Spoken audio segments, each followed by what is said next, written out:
What is the point of this anyway? Why am I writing this all out? Who's ever going to see it? With Twilight, I did not feel that because I wasn't concerned. I just was writing it for me, and that was enough. I have quit books before. I was working on one, I think I got 5 chapters in. There was no fantasy at all. It was just people, and I got really, really bored. And I said, why am I spending time on this if I'm not interested in it? And so I put it away and worked on something more exciting. And so I think that there are times when you do have to evaluate a story and say, is this really what I want to be doing? But if you're quitting for some other reason, like, stage fright, I can't ever let anyone see this, or if it's not, the only reason you should quit a story is because it's not working for you. You're not interested, you're getting bored. Any other reason is invalid. If you love the story, keep going.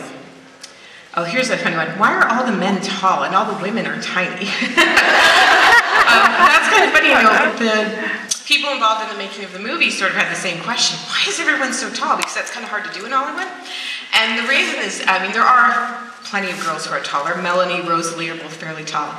But it's all about your personal experience. My brother, the webmaster, is 6'6". I grew up thinking that's normal. So for me, men are tall. That seems normal to me. And then on my other side of my family, my in-laws, besides my husband, I'm taller than everyone.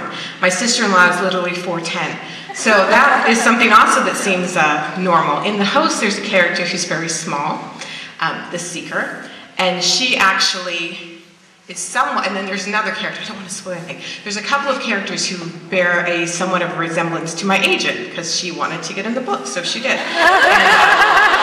She's about 4'10", but don't laugh, because she has a black belt, and she's not afraid to use it. A lot of times things in your books, physical descriptions, particular for me, will come from, what I see every day. Have you ever experienced writer's block, and how did you overcome it? I haven't had too much trouble with writer's block since I got started. When I started writing, it was really like a dam bursting, because I had been telling myself stories for so long, and this was the first time I stopped and wrote them down.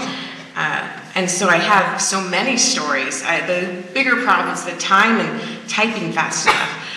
But occasionally I'll get a block with just like a transition. I cannot word write, or some sentences just isn't working for me. And my favorite thing to do is go into a dark room and turn up rock music really loud.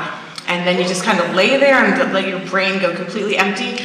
And then usually that kind of recharges me, and I can go back and look at it from a new perspective. All right, so those are the writer's questions. I have one last question that Sarah from DC wants to know. Are any of your brothers single?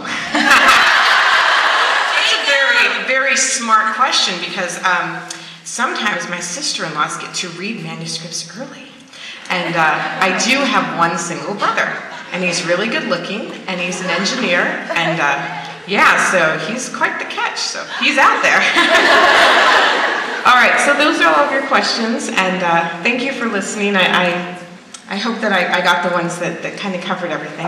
I think I'm going to be signing out in the front, but when I'm done, everyone's supposed to stay in your seats until they direct you where to go. Thank you all so much for coming tonight, and for reading my books, and for being awesome, beautiful, smart fans, because I feel really lucky to have you. Thank you.